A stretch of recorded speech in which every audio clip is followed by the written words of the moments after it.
Hello everyone, कैसे हैं आप सब और क्या हाल समाचार हैं आपके। देखिए, कल हमने वीडियो बनाई क्या मार्केट का बॉटम बन गया और आज एक बेहतरीन रैली आपके सामने है। स्टॉक मार्केट में 2 दिन हो गया, कल भी रैली आज भी रैली, लोगों के चेहरे पे मुस्कान आ चुकी है। बट यहां पर दो चीज समझना जरूरी है। एक, आज जो तेजी हुई क्या वो तेजी आगे कायम रहेगी, साथ में तेजी कायम अगर नहीं रहती है तो क्यों नहीं रहेगी, और आज जो तेजी हुई उस तेजी का क्या है कारण, और साथ में हम एक स्टॉक के बारे में बात करेंगे जहां पे हमें रेड अलर्ट रहने की जरूरत है क्योंकि कुछ ऐसा हो रहा है जो आपको फंसा सकता है। तो मैं मुकुल अग्रवाल आपका आप ही के यूट्यूब चैनल में स्वागत करता हूं। जो भी नए लोगों चैनल को सब्सक्राइब करें, बेल आइकॉन हिट करें, नोटिफिकेशन ऑन कर लें जिससे जब भी मैं लाइव आता हूं आप उसका पूरा फायदा ले सकें। साथ में हम देखने वाले हैं निफ्टी और बैंक निफ्टी के चार्ट भी।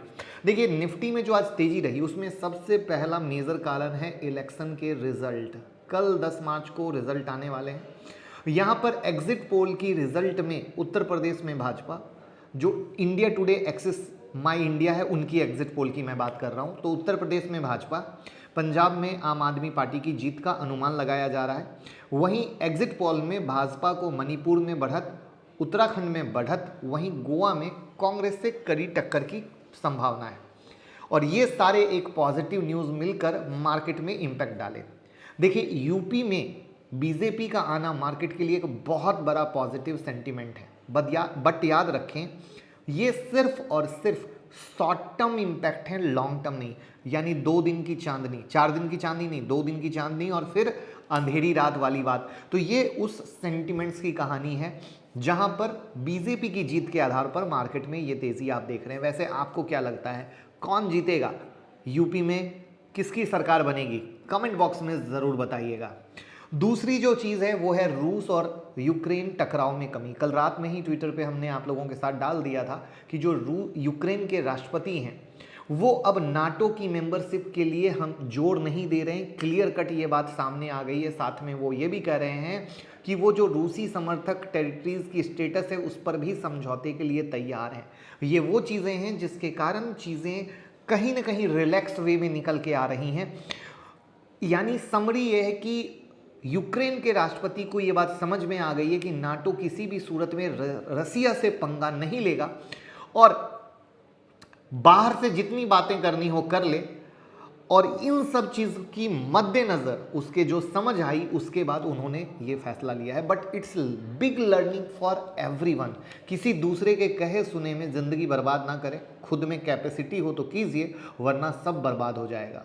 और ये लाइफ, ये जो बात है, लाइफ हो या स्टॉक मार्केट हो, दोनों जगह परफेक्ट बैठती है। लाइफ की बात करें तो यूक्रेन का एग्जांपल आपने लाइव देख लिया, और स्टॉक मार्केट में रोज ट्रेडर सिर्फ किसी के कहे सुने में आकर ट्रेड करते हैं, लॉस करते हैं और फिर दूसरों को ब्लेम करते हैं। बेहतर रहेगा ऐसा ना करें, खुद से सीखें, खुद से समझें, खुद के बॉस बने और तब ट्रेड लें।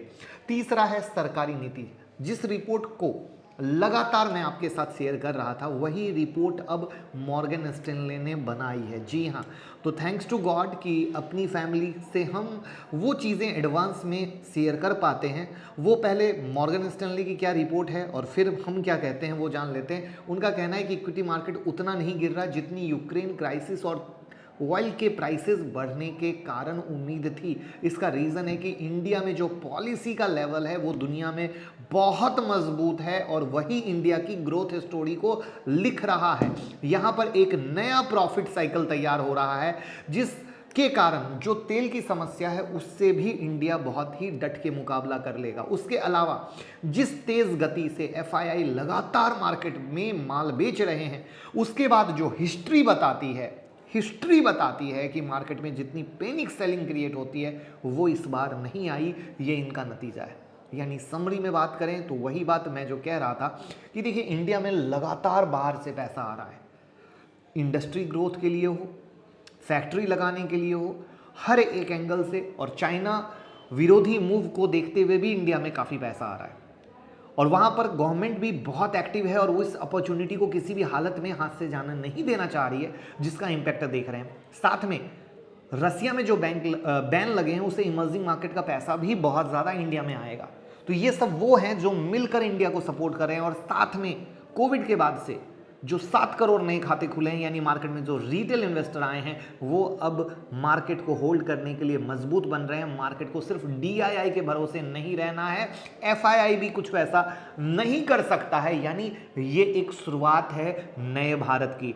अगर ये चीजें बहुत अच्छी से चली तो जब इस शुरुआत में इस मार्केट को इस तरीके से होल्ड किया गया है तो आने वाले वक्त में ये एक बिल्कुल नया चीज लिख के आएगा इंडियन स्टॉक मार्केट के लिए, जहां ये कहा जाएगा कि रिटेल भाई हैं तो डरना मना है। बात करते हैं नेक्स्ट रीजन की, जो फेडरल रिजर्व के चेयरमैन हैं पावेल, उन्होंने कहा है कि यूक्रेन में जारी युद्ध के बीच सेंट्रल बैंक अपनी मीटिंग में सावधानी रखते हुए ब्याज दर बढ़ाएगा। यानी जो पहले एग्रेसिव की कहानी थी वो अब डिफेंसिव में चेंज हो चुकी है। तो ये वो सारे रीजन हैं जिससे तेजी हुई, बट सवाल ये है कि तेजी कायम रहेगी, वहां पर कुछ चीजें समझनी जरूरी है। क्या, वो जानते हैं। देखिए, अमेरिका ने रूस के ऑयल को बैन कर दिया, क्रूड में उछाला। बुधवार को ब्रेंट क्रूड ऑयल $129 पहुंच गया। ब्रिटेन ने कहा वो भी रूस से धीरे धीरे एनर्जी का इंपोर्ट घटाएगा और इंपोर्ट को जीरो तक लाने का प्लान है। अब रूस से एनर्जी का सबसे ज़्यादा इंपोर्ट जो करने वाले हैं वो यूरोपियन कंट्री हैं। यूरोपियन देश रूस से करीब 40% गैस इंपोर्ट करते हैं और वे रूस से करीब 25% ऑयल इंपोर्ट करते हैं। तो कितना मेजर हिस्सा गैस और ऑयल का है ये आप समझ सकते हैं। और यहीं पर JP मॉर्गन ने कहा है कि रूसी निर्यात में अगर प्रॉब्लम लगातार चली तो 2022 के अंत तक तेल $185 पर बैरल पहुंच सकता है। और वहाँ पर अगर जो यूरोपियन कंट्री है वो रूस की एनर्जी सप्लाई में कटौती करती है तो रूस ने चेतावनी दी थी कि ये $300 के पार चली जाएगी। यानी अगर ऐसा हुआ तो पेट्रोल डीजल के प्राइस 200 रुपीज़ हो जाएंगे।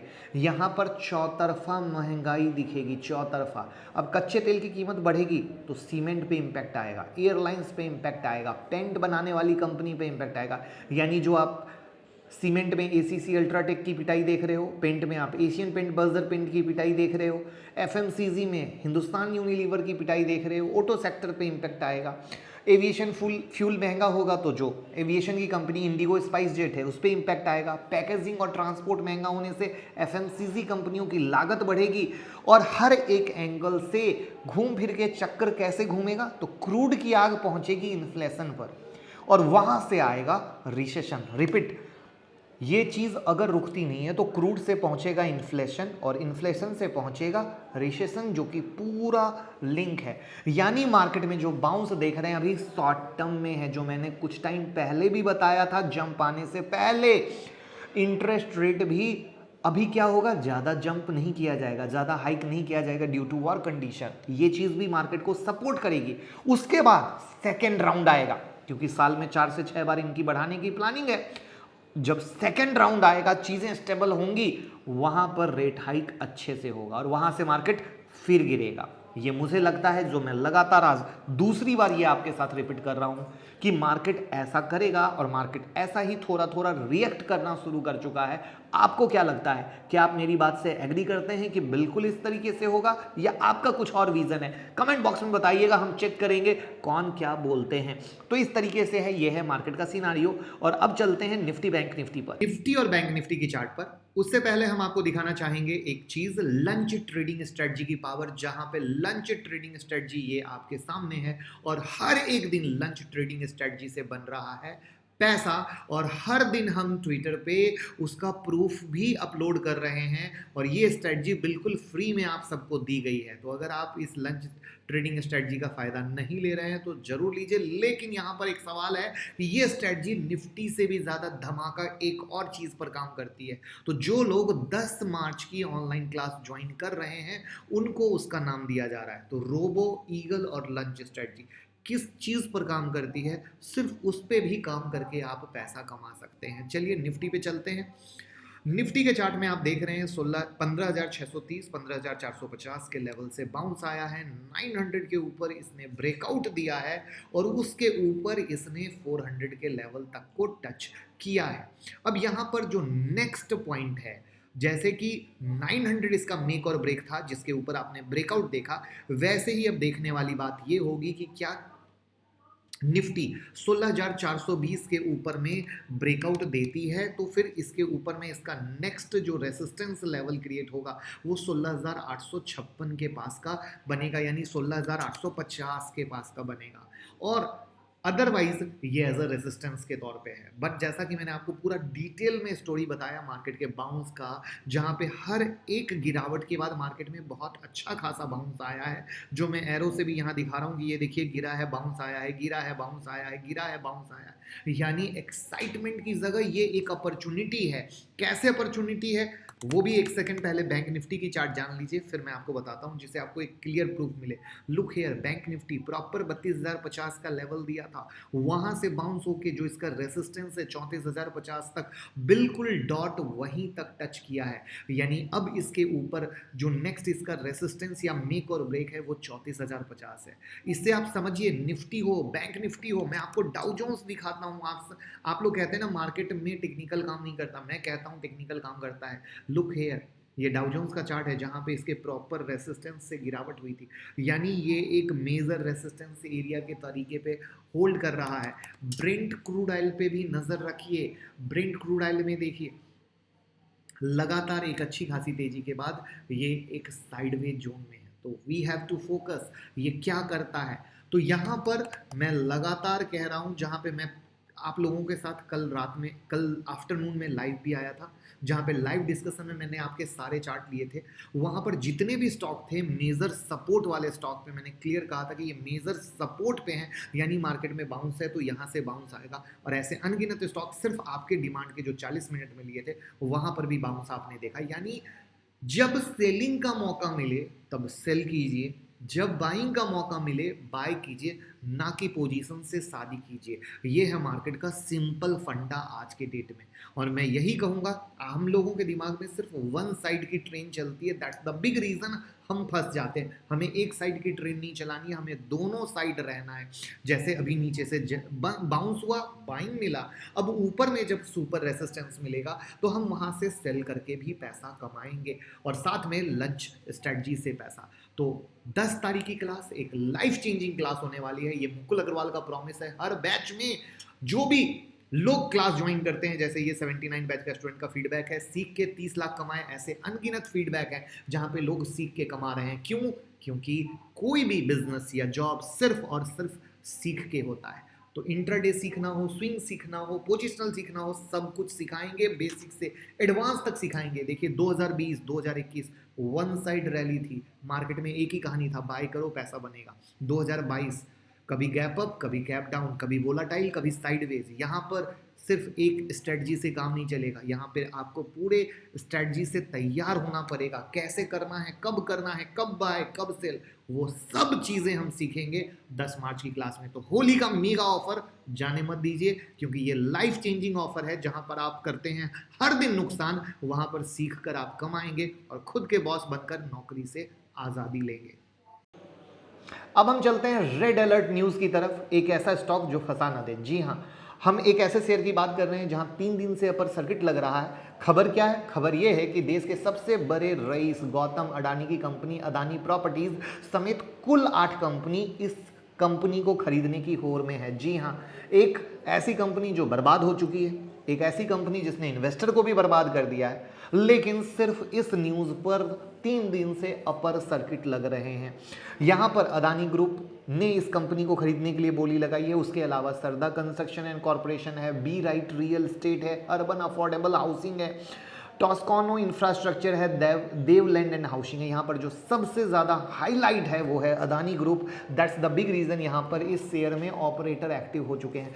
शेयर का नाम कौन सा है कमेंट बॉक्स में बताइए, आप सही समझे या नहीं समझे। इस शेयर का नाम है HDIL। जी हाँ, इसकी रिजोल्यूशन प्रोसेस पिछले महीने फिर से शुरू हुई है। इसके प्रमोटर राकेश वधावन और इसके पुत्र सारंग वधावन के खिलाफ करोड़ों रुपए के PMC बैंक घोटाले में ऑलरेडी जांच चल रही है। यहाँ पर बिग लर्निंग ये है दोस्तों, ऐसे अनलिमिटेड स्टॉक हैं जहां पर इस तरह की जब भी NCLT में मामला गया है वहां पंप और डंप हुआ है, तो भैया बच के रहिए, वेट कीजिए। पहले कंपनी कौन ले रहा है, किस तरीके से ले रहा है।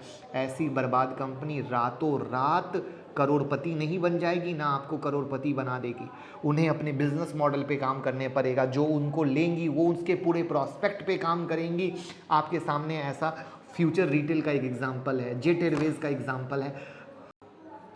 वहां पर न जाने कितनी बार पंप और डंप हुआ है सिर्फ न्यूज बेस पर। तो प्लीज ये सब कंपनियां रातों रात करोड़पति ना होंगी, ना आपको बनाएंगी। अगर कोई भी लेता है वो इसके फ्यूचर पे काम करेगा। आज फ्यूचर रिटेल है, अब रिलायंस लेगा, काम करेगा। आलोक इंडस्ट्री इतने टाइम हो गए रिलायंस को लिए हुए, क्या हो गया? तो ये वो लर्निंग है मेरे दोस्त, भूलिए मत। हमारे परिवार के लिए ये बहुत ज़्यादा ज़रूरी है, वरना लोग ऐसी ही चीज़ों में आकर फंसते हैं और फिर बाद में परेशान होते, सर हमें तो पता ही नहीं था। वहाँ पे दोस्त इस बात को सिर्फ आपको नहीं समझना है, आपको घर घर पहुँचाना है। ऑपरेटर इसको 5 रुपये से लेकर 50 नहीं 500 रुपये तक भी ले जा सकते हैं। तो आपको ये समझना है कि आपको क्या करना है। जैसे मैं आपको एक बड़ा सिंपल सा एग्जांपल देता हूं, अगर आपको याद हो, जेट एयरवेज को उठा के ये लोग 120 तक ले गए, फिर गिरा, फिर उठाया, फिर गिरा। ऐसी कई सारी कहानियां हैं जहां पे लोग सिर्फ ट्रैप हुए हैं। तो प्लीज़ बेहतर रहेगा, अच्छी अच्छी कंपनियां हैं जो ऑलरेडी रिटर्न देती हैं, वहां पैसा लगाएं और प्यार दें। तो साथ में मुलाकात होती है 10 मार्च की stock market technical analysis class में, जहां बनेंगे खुद के बॉस। मिलेगा बिना कमिटमेंट का रिवीजन सेशन, होली का मेगा धमाका ऑफर और बहुत कुछ जो आप चाहते हैं। वीडियो को लाइक कमेंट शेयर कीजिए और प्यार देते रहिए। Thank you so much.